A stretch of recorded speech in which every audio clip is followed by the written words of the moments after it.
Heading पे type of quasi contract. Type of quasi contract.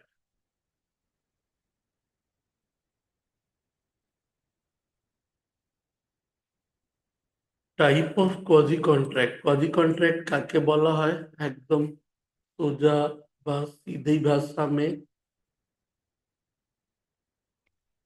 Quasi contract एकदम straight भाषा में किसको बोलते हैं? তুমি না চাইলেও তোমার উপরে কন্ট্রাক্ট কি হলো, হয়ে গেল। क्वाजी হচ্ছে মানে रिजेम्बल, कॉन्ट्रैक्ट की तरह। कॉन्ट्रैक्ट में दोनों पार्टी का राजी होना क्या है, जरूरी है। मैंने हम और तुम दोनों जब तक नहीं होंगे होंगे नहीं। लेकिन कभी कभी कहा कि हम राजी नहीं भी हुए तो हम पे वो कॉन्ट्रैक्ट क्या हुआ, आ गया। यानी फोर्सफुली वो कॉन्ट्रैक्ट हमारे लिए क्रिएट कर दिया गया, তাকেই বলা হয় কোয়াজি কন্ট্রাক্ট। এখন হচ্ছে যে কোয়াজি কন্ট্রাক্টে কিছু ফিচার্স ছিল যেটা আমরা বলেছিলাম যে কেনই বা হলো ওটা, ঠিক আছে। तो उसी क्वाजी कॉन्ट्रैक्ट में सबसे पहला कॉन्ट्रैक्ट का नाम हम जो ले रहे थे वो था तुम्हारा क्लेम फॉर नेसेसरी। हेडिंग टा लिखे ना, claim for necessary supplied to, claim for necessary supplied to persons, supplied to persons incapable of contracting, incapable of contracting, persons incapable of contracting। এবার সোজাসুজি বলো এই জিনিসটা কোথায় পড়েছিলেন? ये चीज आपने कहीं पढ़ा था, कहाँ पढ़ा था? সেকশন 11। সেকশন 11 যেটা ছিল যে इन्फोर्सिबिलिटी का पहला पार्ट था कैपेबिलिटी, कैपेसिटी। कैपेसिटी में था कि आप माइनर, फिर क्या था, साउंड माइंड और डिस्क्वालिफाइड बाय लॉ। इन लोगों से आप कॉन्ट्रैक्ट करोगे तो वॉइड है। लेकिन यदि माइनर को उसका नेसेसिटी वाला सप्लाई कर दिए या इनकैपेबल को, तो उनको आउट ऑफ देयर जो स्टेट है, उनके पास जो प्रॉपर्टी है, उससे उनको पैसा क्या करना होगा, देना पड़ेगा, देना पड़ेगा। तो जो तुमने पहले कभी पढ़ा था वो वही है फिर से कि लाइन क्या कहता है उनका कि a person incapable of entering anyone who is legally bound to support supplied by another person with a necessary suited to his condition in life, the person who has furnished such supply is entitled to reimburse from the property। ওর কাছে যা property আছে সেখান থেকে কিন্তু আমি নিয়ে নেব। ओरा है तो बोल तो void, वो बोल सकता था। हाँ, सप्लायर को प्रूफ करना पड़ेगा कि जो है हमने सिर्फ सप्लाई नहीं किया, वो उसके लिए बेसिकली क्या था, जरूरी था। नेसेसिटी वाला वर्ड उसको क्या करना होगा, प्रूफ करना होगा। चल दूसरा पॉइंट लिख, payment by an interested person.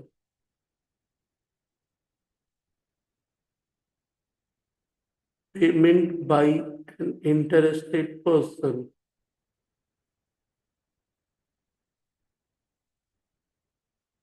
तो इंटरेस्टेड पर्सन जिसका उसमें इंटरेस्ट है। अब यहां रहा कि सपोज कर कि ए को कोई इंसान मार रहा था। क्यों मार रहा था? तो उसका फ्रेंड पूछा भाई क्यों क्यों मार रहा है इसको? तो बोला ये मेरा पैसा नहीं दिया। तो वो उसको उसका पैसा क्या किया, बोला कितना बात था, बोला 20,000। वो 20,000 रुपया उसको क्या किया, दे दिया। जब 20,000 दे दिया ना, तो जिस फ्रेंड्स को मारा जा रहा था, अब वो लायबल है उसको देने के लिए जिसने उसके बिहाफ में पैसा क्या किया, दे दिया। तो यहाँ बात वही है, payment by A what, interested sir. अब वो ये नहीं बोल सकता भाई हमने तो तेरे को नहीं बोला था कि उसको दे दे, फिर भी वो लायबल क्या है, हो गया। और वो हो गया सेक्शन 69। ठीक है, नेसेसिटी है 68, ये हो गया व्हाट, 69। तो ध्यान रहे, सीधा सीधा, ए person who is interested in the payment of what, money which another is bound by law to what, pay, and who therefore pays it, is entitled to reimburse by the what, other। Third point लिखने वाले हो, तुम्हारा obligation of the person, obligation of the persons enjoying benefit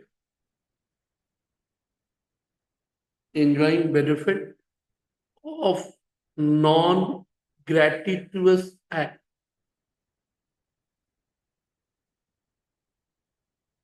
non gratuitous act, section 70, section 70। चलो उसमें लिख लो कि सबसे पहले तो ये वर्ड कर लो, नॉन ग्रेटिट्यूअस। ग्रेटिट्यूअस मैंने निजेर इच्छा, ग्रेटिट्यूअस माने निजेर इच्छा, नॉन ग्रेटिट्यूअस इच्छा नहीं था, हमने आपके कहने पे किया, हमने आपके कहने पे किया। Obligation of the person enjoying the benefit of a what, non gratuitous act.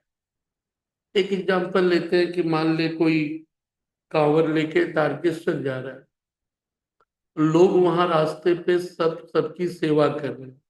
वो जो सेवा कर रहे हैं वो कौन सा पार्ट हो गया, वो तो ग्रेटिट्यूअस हो गया, वो लोग खुद से कर रहे हैं। लेकिन जो दुकान खोल के बैठा था, वो बोला भाई ना, वो तो आप सर्विस देंगे तो हम उसके बदले में पैसा क्या करेंगे, ले लेंगे। तो जहां नॉन ग्रेटिट्यूअस है ना, वहां तुमने यदि उसका सर्विस ले लिया तो तुमको उसके बदले का पैसा क्या करना होगा, देना पड़ेगा। तो लिख आगे उसमें, the plaintiff must prove the following, must prove the following. पहला, he had done the act, he had done the act, or had delivered the things lawfully, or had delivered the things lawfully। तुम already, मतलब हुआ क्या था ना, हमने सेवा दिया, हमने पैसा दिया, वो नहीं मांग, हमने पैसा मांगा, वो मेरे को नहीं दिया, नहीं दिया तो हम कोर्ट चला गया। अब कोर्ट जाने पे कोर्ट मेरे से क्या पूछेगा, तो उसमें एक चीज पूछेगा, क्या तुमने काम कर दिया, हाँ कर दिया। दूसरा, he did not do so gratuitously, he did not do so gratuitously, gratuitous। उससे पूछा क्या तुम शौक से किया, बोला नहीं हम शौक से नहीं, हम कोई लालच में किया। एंड थर्ड, थर्ड बोलोगे, the other person enjoyed the benefit, the other person enjoyed the benefit।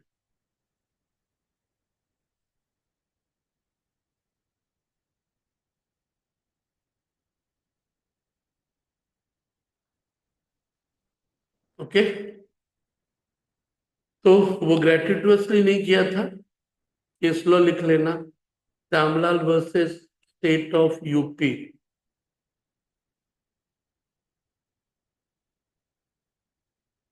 Shyamlal versus state of UP. मान ले दो अनजान आदमी थे,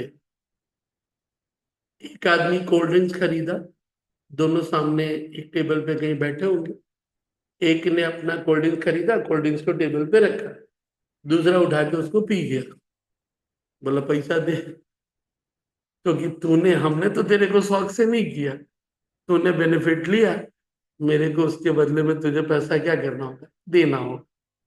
लास्ट लिख, responsibility of finder of goods, responsibility of finder of goods, section 71।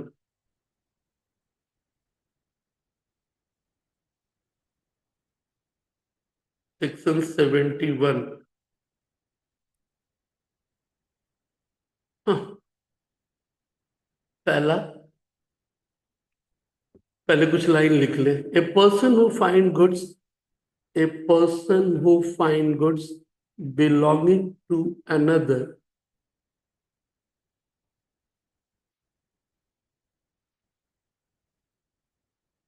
and takes them into his custody, takes them takes them into his custody,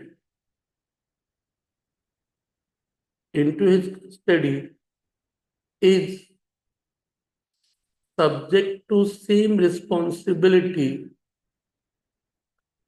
is subject to same responsibility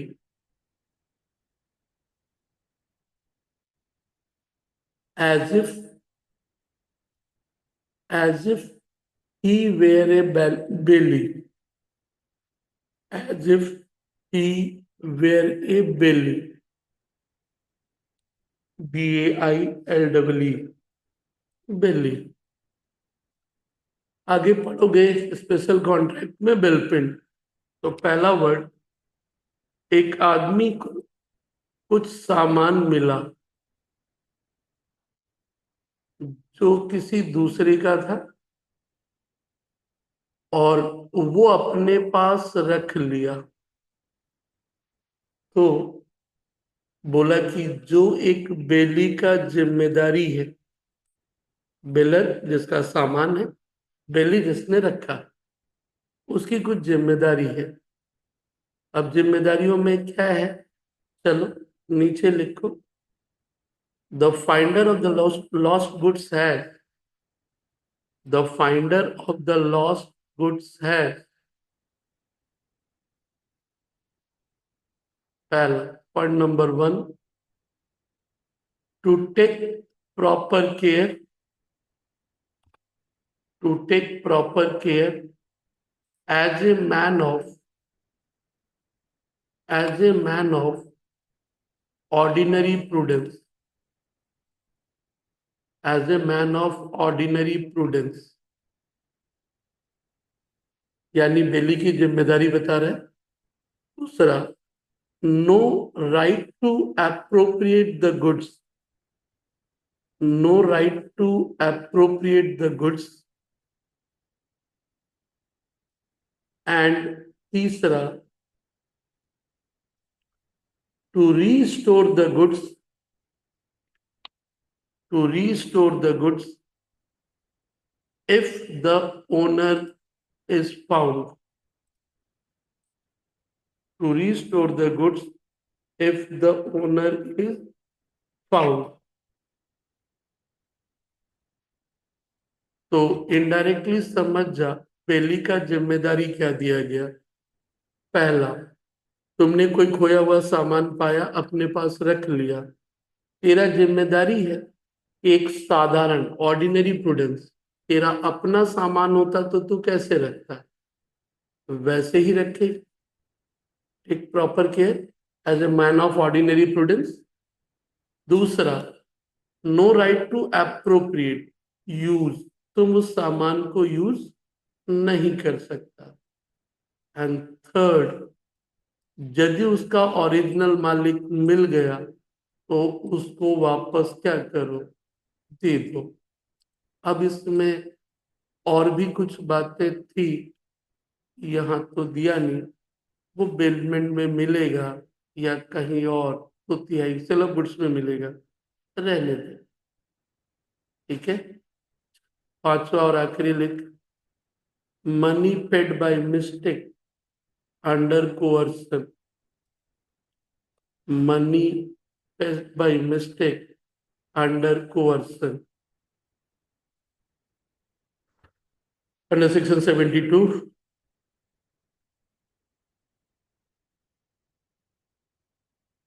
तो लिखेगा a person to whom, a person to whom, a person to whom money has been paid, money has been paid, or anything delivered, anything delivered by mistake, anything delivered by mistake or under coercion, under coercion, must repay or return it, must repay or return it. Coercion, forcefully, तुम किसी को डरा दिया, क्या पट्टी बेचना होगा, अब तुमने उसको 5 लाख रुपए एडवांस दे दिया, वो कॉन्ट्रैक्ट को बाद में वॉइड कर दिया, तो जो एडवांस तुम लिए थे वो तो वापस करो, या गलती से दे दिया तो सामने वाला के ऊपर एक तरह से कॉन्ट्रैक्ट क्रिएट हो गया कि तुम एक्स हाँ बोला या नहीं बोला उससे मतलब नहीं है, पैसा दे दो। तो क्वाजी कॉन्ट्रैक्ट में मतलब क्या बोले, आप एक पार्टी राजी नहीं थे, फिर भी लॉ कहता है आप पे वो कॉन्ट्रैक्ट क्या होगा, क्रिएट हो गया, आप पे वो कॉन्ट्रैक्ट क्रिएट हो गया। ये था फौजी कॉन्ट्रैक्ट का मतलब।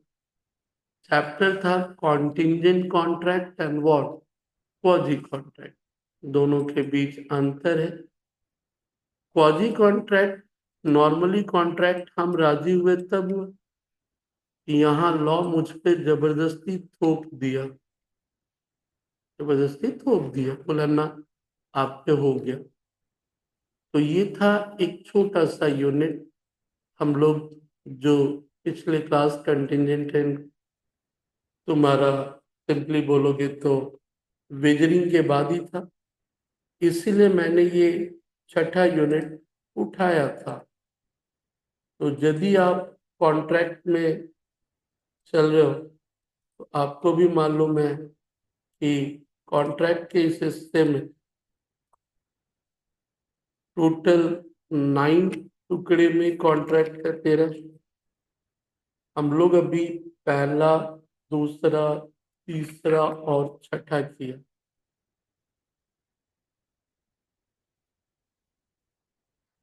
अब चल बात करते हैं किसकी, परफॉर्मेंस की।